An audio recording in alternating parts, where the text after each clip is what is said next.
Golf Manor could lose its fire department, but not lose any fire protection. The village is looking at becoming part of the Little Miami Joint Fire District. Local 12's Brad Underwood is live in Golf Manor tonight with what the people who live there think of this idea. Brad?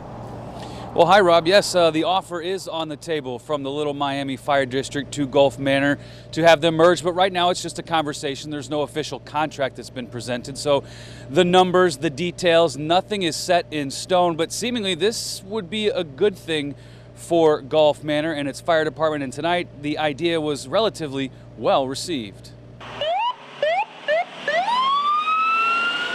Since 1940, the Village of Golf Manor has run its own fire department. But because of declining state revenue and ever-rising equipment costs, it's time to think about joining forces with another department.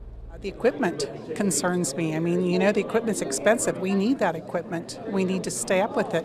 I think if we lose financing through the state or through other avenues, we could never afford that equipment. Then we'd be in a real crunch. By joining the Little Miami Fire District, nothing changes in Golf Manor except the name on the trucks and the emblems on the uniforms.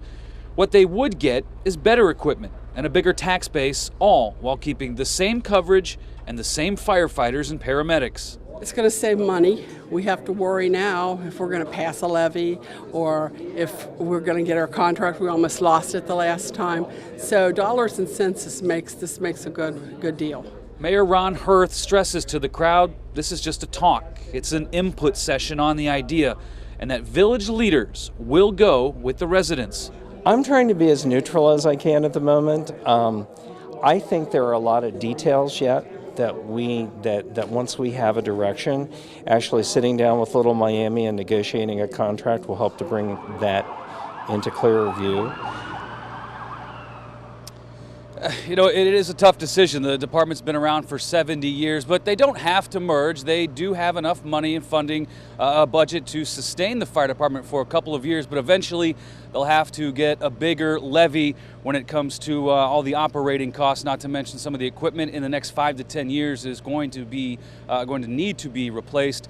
And you also have to look at staffing issues. Since 2015, the mayor told everyone in the crowd tonight that, or it was the fire chief really, 21 have resigned in the last 2 years and they've only hired 8.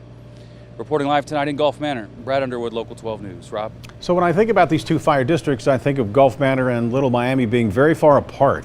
So I guess there's no connection there physically, right? Is that right? You're right. There's mutual aid. They do help each other through Columbia Township, also Deer Park. And I asked the question, I said, these two seem kind of far away. He said, well, not really. It's just a few miles, and we all work together usually, so this is just going to strengthen the relationship and the mutual aid if they do decide to merge. All right, thanks very much, Brad. The second town meeting is Sunday at 2 p.m., and after that, it's in the hands of the Golf Manor Council with how to proceed.